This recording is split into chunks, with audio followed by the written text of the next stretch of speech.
Sentinel Online, now loading the Geekcast radio network of podcasts. You're tuned in to Steve Megatron on Altered Geek. Hello and welcome to Altered Geek. I'm your host, Steve Megatron Phillips, and in this episode of the podcast, I'll be talking about a variety of different topics from, well, superhero universes ending and films that I've never seen up until recently, among other things, and some classic games that I just recently got back into that I'm thinking about doing a live stream about. So yeah, without further ado, going to get into the episode. Sorry about the lack of episodes on Fridays. It's very hard for me to have high energy at night for multiple reasons. I'm burnt out by the end of the day, which makes things very difficult. And the fact that I have to be very quiet because apparently my voice travels, and so my kids can hear me.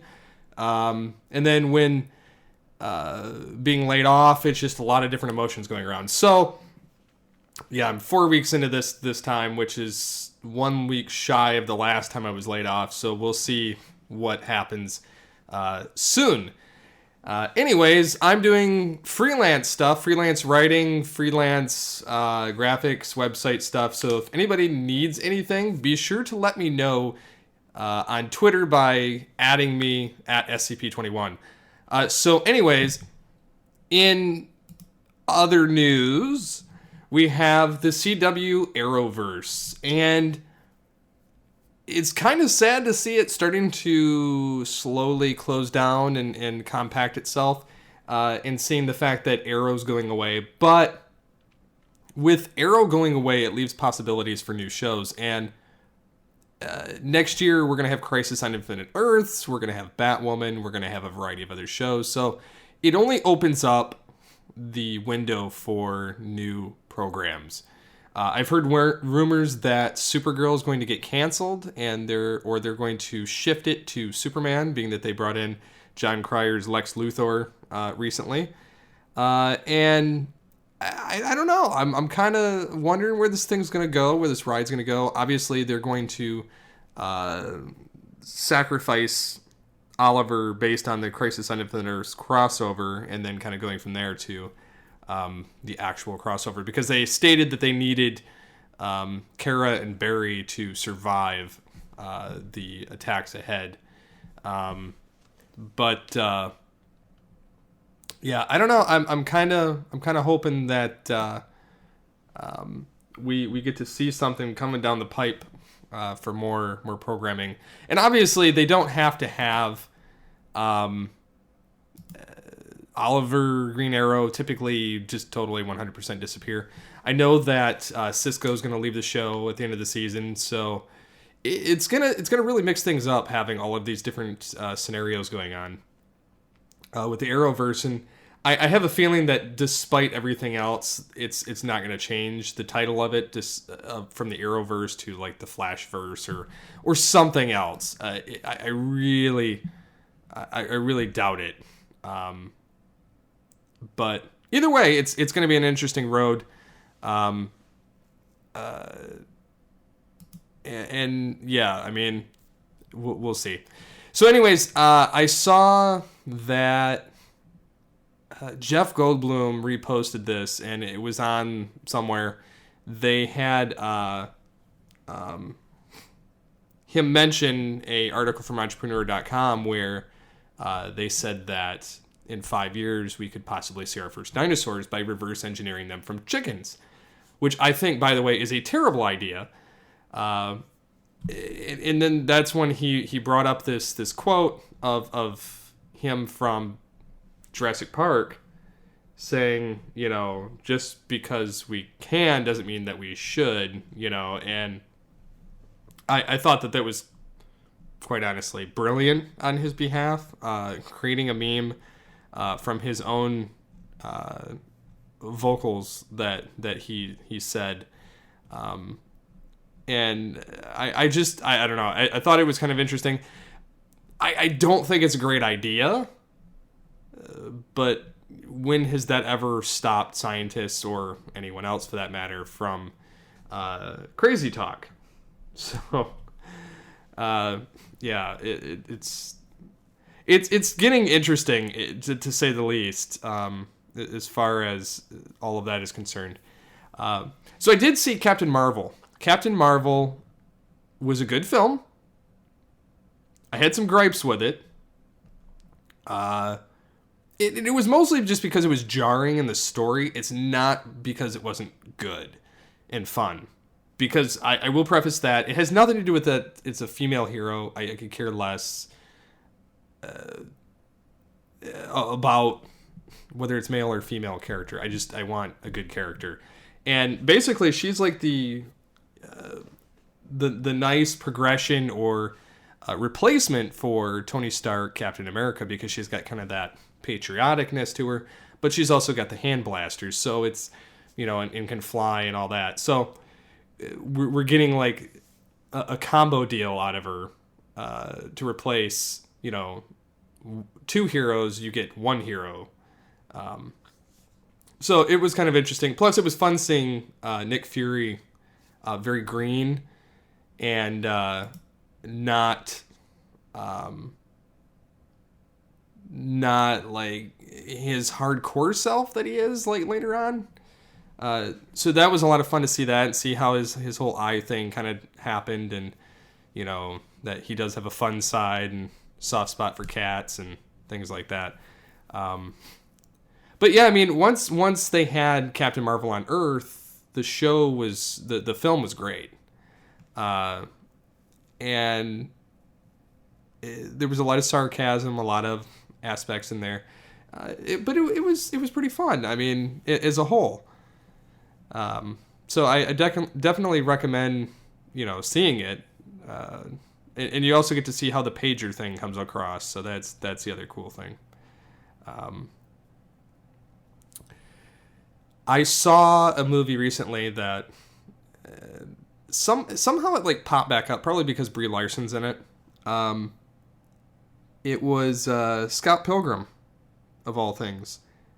I've always heard people talk about it. I've heard my Canadian friends talk about it. I've just never had an inkling to see it.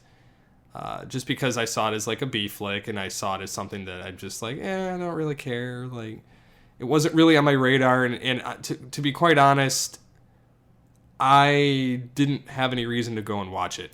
And the other night, I finished writing an article. I was like, I just need something stupid, something fun. Let's see what this is. And so I turned it on, I watched it, and I was pleasantly surprised that it was actually pretty good. I liked how when he took out the ex-boyfriend scenario, that they would turn into coins. It's kind of fun. So yeah, it was fun either way. Something else that's fun is when Facebook goes down, the entire Twitterverse loses their damn mind. People are going, when your job is basically to be on Facebook and Instagram all day. Yeah, it's nuts, to be honest. People just how how bad people are losing it over that. I mean, I get it. Don't get me wrong. I get it. Like, if your job's surrounding that, it sucks. But still, it's just social media. We lived without it. We can still live without it. Like, it's not the death of the internet or anything. Like that clip from the IT crowd. I have the internet in a box. And then they hand it to her, and present it, and then, they crush it. Oh my God, we're all gonna die! And then, the IT guys are sitting in the background like, yep. And they fist bump, and then it's great. So, yeah, I mean, it's, I don't know. I don't see there are other things that people could be doing if that's not working. I guess that's my point in this whole crazy scenario. So Netflix recently did something. They changed how the media center works for press to review shows. They now require you to have a Netflix account. And it was previously thought that you had to sign up for Netflix accounts to be a critic, and but they're actually giving free accounts for screeners purposes on the Media Center. So far, I have yet to get this thing to work properly, which I need to email Netflix, but I did manage to get because I already had a Media Center account, which is how I saw Lost in Space before it came out, and then a bunch of other crap went down. But yeah, I mean, and they did promo. That was great, and I'm thankful. But that means I can also go through and review all the other content too. So I guess we'll see what happens as this little game plays out. I have a feeling that what they were thinking is that they were going to charge the critics, and they were like, "You go to hell, and you die," or "Decide on you, decide on your cow." At Netflix, and yeah, so I'm kind of in agreement that they give the free account. I think it's kind of pointless that they make you have to go through all that, but meh, it's Netflix. Hulu, on the other hand, is I don't understand this, but you can get Hulu for free if you have Spotify Premium, and it's a limited time thing. Which, don't get me wrong, it's kind of cool that you get it for free. Anytime something comes to you for free, it's great. I recently wrote an article on 5 alternate streaming services you can get instead of, Amazon Prime or Go or whatever it is. No, it's HBO. Or Hulu or Netflix. And I have a list of that, which I'm not going to really divulge because, one, it hasn't published yet, and 2, I'm going to share it on my social media once it comes out. Which is on commando.com. I'm trying to get a little bit out there all over the place. I like freelance writing, I've discovered, and it's not terribly difficult. I get about an article or 2 a day at this point of this recording anyway. It's, again, nothing to sustain. So, moving into a little bit more of the Filmverse stuff. They, for some reason, Suicide Squad 2, James Gunn's film, replaced Will Smith with Idris Elba. Who myself and Booth Ninja both agreed that Idris should have been Jon Stewart Green Lantern, which would have been the perfect pushing off point of Green Lantern, having a lead African-American superhero.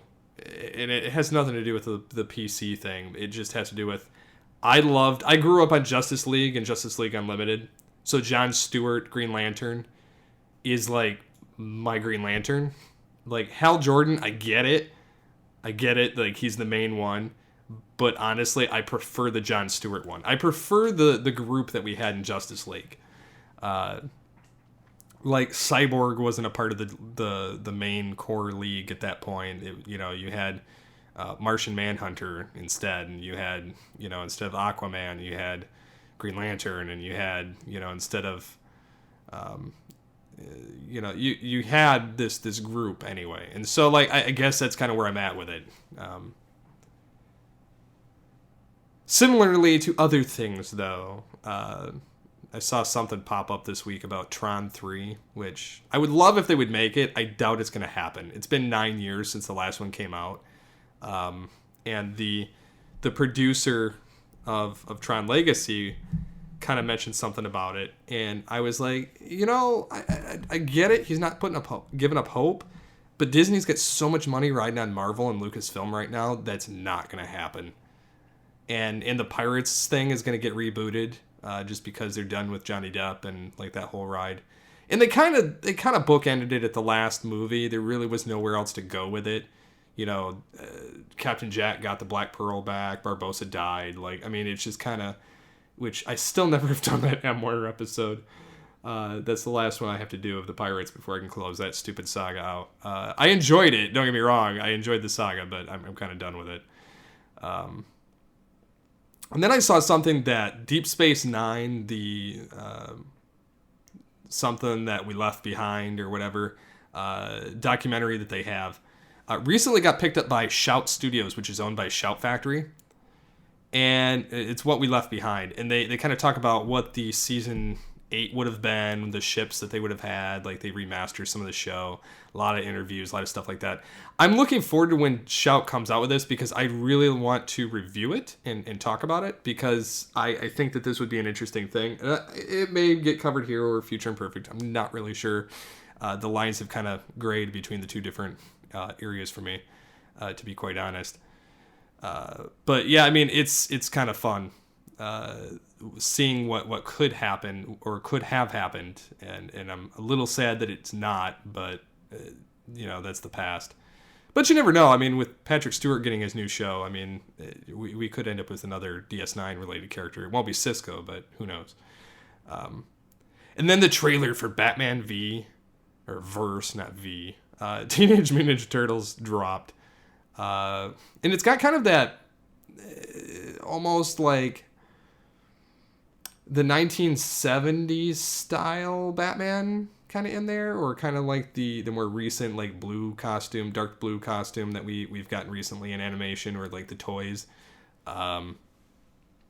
And it's voiced by Diedrich Bader. We get the Joker in it. We get Penguin. We get, the Bat Gallery. It's all Gotham City. They get the Ninja Turtles, which some of them sound like the classic Turtles, or at least the, various iterations, 2003, or, but again, they're really good at choosing the voices for that stuff. So, but it looks really interesting. They're going to have some of that mutagen in it. They're going to have, the Shredder. They're going to have a lot of that going on. So I think that's going to be very fun to unpack when that comes out. I should be getting a review copy of it when it comes out, which I will gladly review on DVD or Blu-ray or whatever it is. I have the methods to do it now on my PC.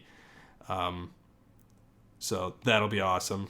And then, of course, getting into like some gaming stuff. I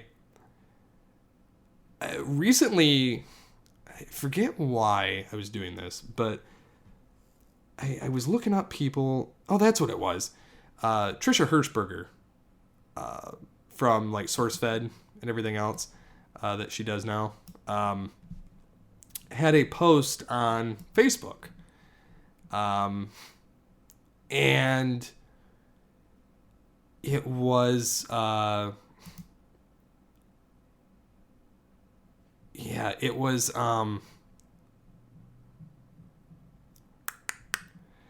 it was about Doom, and I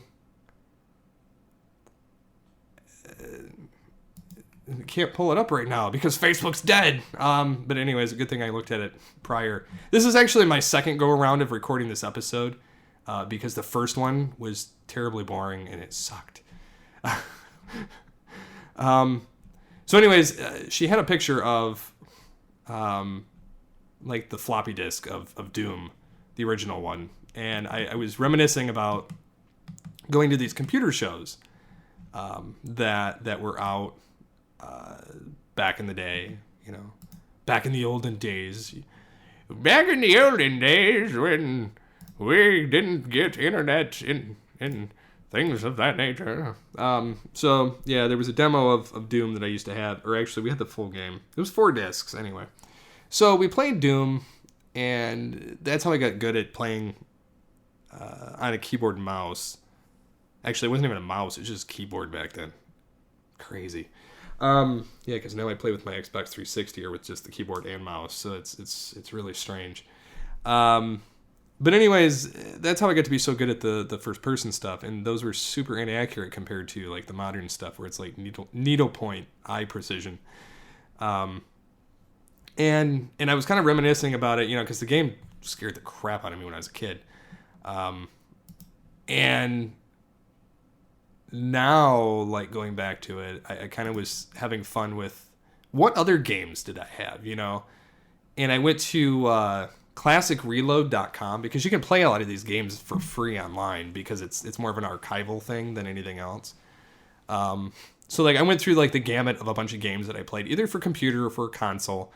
Like, Altered Beast, I played. That's probably where I got Altered Geek from, to be honest. I used to play that game a lot on my Sega Genesis. But I used to play Commander Keen 4, Secret of the Oracle. I used to play Descent, Desert Strike, Doom, Doom 2, Duke Nukem 3D, Monuments of Mars. Played on some of the educational front, like Adventure Math, Crayola Art Studio, Math Blaster Plus, Math Rescue, The Backyard, Oregon Trail, Treasure Math Storm. And then they have things like Maraf's Morjong or Sphere Jong. You can get Heretic, Final Doom, Jazz Jackrabbit, Ultimate Doom. The one game that the first video game I think I ever played that was not educational was F-15 Strike Eagle 2. They have it on there. Which came in handy because when I played a flight sim where we actually had to get in the thing with other people, I was able to fly the plane upside down and take out the other, like, 9 to 10 to 12 different people that were in the other sims. It was some kind of a thing that they had in Canada when we went to Niagara Falls. They had, like, a pizza place that had a flight simulator in it. And they were like, all right, we're going to take down these planes. And then I was, like, the beast that was flying upside down. Nobody wanted to be partnered with me because they were like, you're flying upside down. You're doing it wrong. And then I was the last one sitting there, and they're like, man, where'd you learn how to do that? I'm like, I got a flight sim at home. And it was great, so.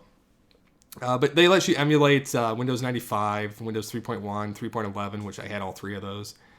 Command & Conquer Red Alert, the Microsoft Entertainment Pack Arcade for Windows, Marooned on Mars, Mega Man X, Aladdin, Star Trek 25th Anniversary, which I had. I want to go back and try and play that just because I had the floppy, or the floppy series, could never beat it. Could not figure it out. And so, like, I'd love nothing more than to go back and actually beat it, because it's one of those games that I just never could. Then they had the QBasic Gorillas. I don't know if anybody remembers QBasic. It was kind of the programming thing before Visual Basic, or, it was a DOS-based programming thing. And I played QBasic Gorillas and QBasic Nibbles at one of the schools I was at one point. And the QBasic Gorilla is basically you put in coordinates and the speed, and they have buildings that randomly generate, and then you try and blow up the other gorilla with an exploding banana. A lot of fun. I recommend going and checking this site out just so you can go play some of these games. It's a lot of fun. And funny enough, you can download a lot of these as their own individualized apps on the Android market. I don't know if iTunes has them or not, but a lot of these, like the QBasic Gorillas thing, you can download it for the Android market. You can also get like Sonic the Hedgehog Classic, Sonic 2, Sonic CD, Streets of Rage 1 and 2 on the Android market as a game on the App Store. Now, my Galaxy S5, I will say, can't even barely get into these stupid games. Probably because it's old. But it's still like QBasic I was able to get into. And that one you have to like pull back, and then it doesn't do the coordinate thing or the speed. It's the length of the arrow and the angle that you put it at when you pull back next to the gorilla, and that's where it goes. So it's a little difficult to control. Streets of Rage has almost like a emulator style with the keypad and the movement on the sides of the screen. And then like it's got it's almost like a Game Gear style how it looks when you use your setup. So it's a lot of fun to do that as well. So comingsoon.net posted a funny poll, actually, saying, should Tim Burton and Michael Keaton make a third Batman movie? Which is interesting. Somebody put like the Affleck armor around him and a seatbelt, and has the golden emblem and like a modern Keaton chin and in the original mask, and it says he's back or something to that nature. But To be honest, I think I would really like to see that, even if it's a hypothetical, just because the two would make this spectacular movie. Just because Burton makes weird stuff and Keaton still refers to himself as Batman, much like the Bruce Timm verse of Batman the Animated Series, how Bruce Wayne refers to himself as Batman, even in Batman Beyond, even though he's not. So the poll has over 6,000 votes, and it says, yes, take my money now at 88%. And then it says, should Batman 3 be based on? And then it says The Dark Knight Returns, Batman Beyond, or both.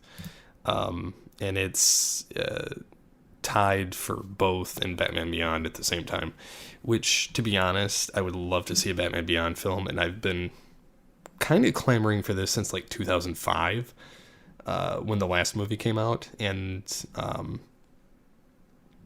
I think that it could be really interesting, to be honest. That being said, it'll never happen, but I still think it would be kind of cool. So this is an addendum and an update to Altered Geek. There dropped the Avengers Endgame trailer. And kind of breaking it down for you,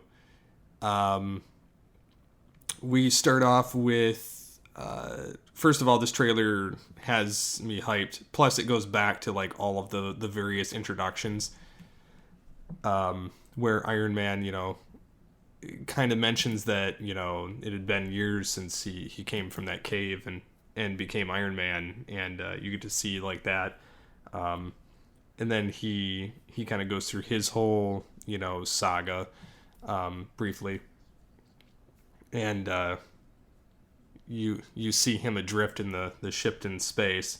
Then it goes to the Steve Rogers stuff, and has Agent Carter talking, and then you get to see Hawkeye and his family, and him being Ronin, and then you get to see Black Widow, and then you see Cap burying her, and then Thor with Odin from the first movie, and then you see Thor, and then you see Hawkeye disintegrate, and you see Black Panther disintegrate, and then Thor's commenting on there's all these people like Scarlet Witch and everybody else that disappeared, and Cap is like, I keep telling people that they got to move on, but not us. And so you could see him, Hulk, Black Widow, Ant-Man, seeing what's gone on. And then you see a ship coming back down, which looks like the one that Tony was adrift in, even though it's probably not. But you see Ronan and Black Widow with a new hairdo, and you see all these guys going, and Rocket is on War Machine's shoulder, and they're all bringing the band back together. You get to see all of them getting their battle moves and training and saying whatever it takes. Like, they're all going through this barrage of whatever it takes, and you see some climactic battle where they're all just damaged and everything else, and then you see them going from the Avengers hangar wearing that special red and white armor, like all of them wearing it, where Rhodey's is like the most built up because he's got to wear the War Machine suit or he's not able to walk. But then they're all going towards this direction, and it does the Endgame thing, and finally we get to a scene where Thor's coming up in like a jacket and sees Captain Marvel in this particular apartment, and he puts his arm out while they're looking face to face, and his hammer, which was previously destroyed but looks more epic and spectacular here, comes flying back into his hand, and then he just looks at her, and they kind of look at each other. She smirks, and he looks at the rest of the group and says, "I like this one." And he's holding his hammer, resting on it, which looks more epic than it did in the previous films. And it looks like they picked Captain Marvel up in the beginning, or it might be at like an earlier time that they pick her up. It's hard to say because Black Widow's hair is that blonde from Infinity War here, and it looks, and you see, Rhodey, and you see, Black Widow and them and everything. So I don't know. It's kind of difficult to judge here, what time period that part takes place, and then kind of going from there. But I definitely have to say that I'm very stoked for Infinity War. Or not Infinity War, Endgame, to see what they do with it. It's going to be unfortunate to see a lot of these characters go by the wayside. I hope that Thor sticks around for at least a couple more sagas of some kind. But since Iron Man and Cap are probably going to be the two that bite the dust in this one. But who knows? Who knows what's going to happen? But I'm definitely looking forward to this film. So anyways, this is going to end out the episode of Altered Geek this week. Hope you enjoyed it a little bit more than normal. Hope you enjoyed the excitement. If you guys have any comments, questions, or suggestions, please send them to me on either the website,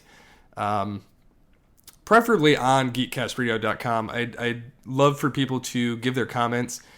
There's a poll on our Facebook page that's been pinned as far as what you think about the website and everything else. I'm going to take some of these into consideration and do some tweaking. But again, if you'd like to comment on the episode, we'd love to have the feedback and love to have the comment suggestions. There's going to be some other things I'm going to be basing around some of the articles I've written, as well as some other things. So until next week, get altered, get geeky with the Altered Geeks.